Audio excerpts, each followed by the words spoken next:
All right guys, jump rope. We're actually gonna talk about how this can speed up your golf swing, get that speed at the right time of the swing so you can get that club to snap. It actually makes a lot of sense. Jump rope, everybody's done this before, it's probably been a long time. But if you think about when you're jump roping, you're really not pulling the entire time. When you jump a rope, you're really only snapping the rope at the bottom of the swing or at the bottom of the arc to kind of get it to whip through there. And then you're relaxed the rest of the time and then you're whipping it, just kind of cracking the jump rope at the bottom when it's going under your feet. So it's not really a circular motion like this, or the golf swing isn't either. It's more of a crack at the bottom and then an oval, then a crack at the bottom, oval, crack at the bottom.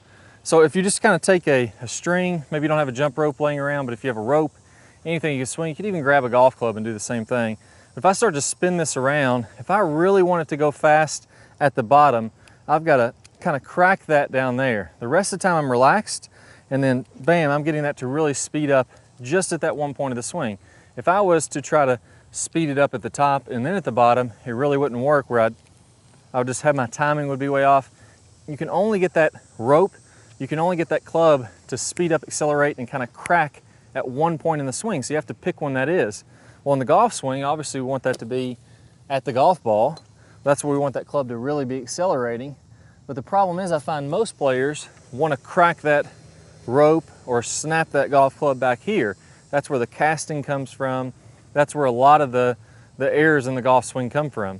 So one thing I want you to do is I want you to go ahead and make some nice easy swings.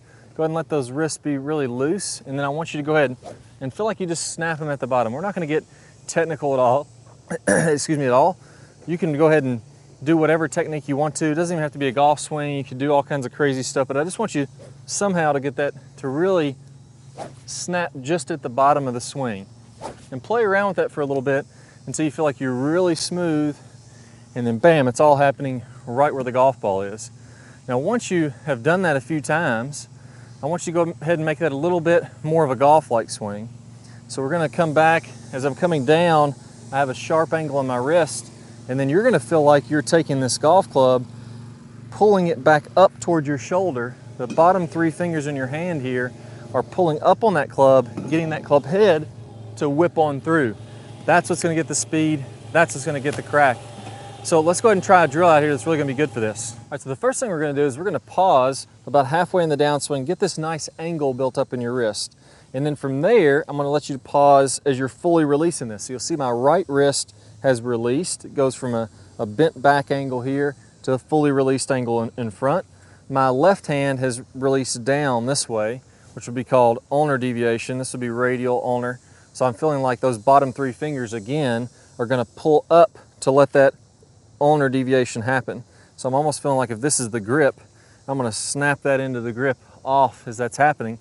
That's not a cast, that would be a cast if it's happening back here. That's a whip or a snap of speed if it's happening in this point of the swing. Pause and do about 20, 30 reps just doing that. Then what we're gonna do is we're gonna start out some really small swings. I only want you to take the club to back about waist high with your hands.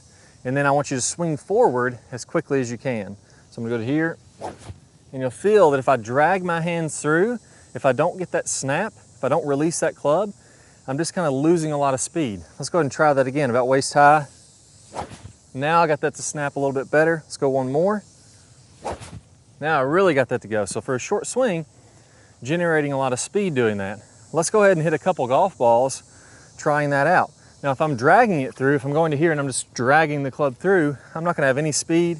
I'm probably gonna hit a big slice. I wanna go ahead and let that club release, snap on through there, and I should be able to hit a pretty good shot just with a small swing. So again, I feel like waist high, it'll probably end up getting a little longer than that, but I'm feeling like a really, really short swing on this one. There we go.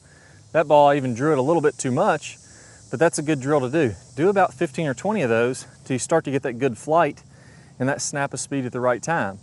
Then finally, we're gonna go ahead and pick this up where we're going full speed. So now, we're at the range. We've already done the reps in your living room. We've done the reps with the half swing. We've got that crack going, that snap like the jump rope. Now let's just have that same sensation through impact with our full swing. All right guys, hit that one great right down the middle. Take that same snap of speed at the bottom, apply it to your own golf game.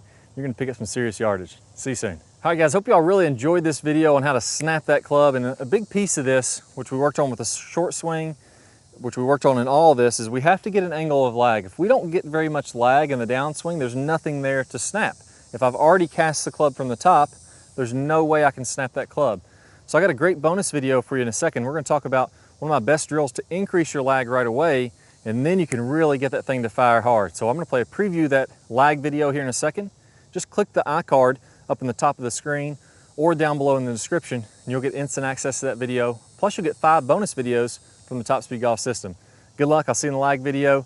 We'll start picking up some good distance. Hi guys, and welcome back. I'm Clay Ballard, and in today's video, we're gonna talk about one of the absolute worst drills for creating lag. It's a very common drill that I see. And in this drill, what we're gonna do is we're gonna set the wrist very early to create an angle of lag, and then we're gonna try to hold this throughout the swing.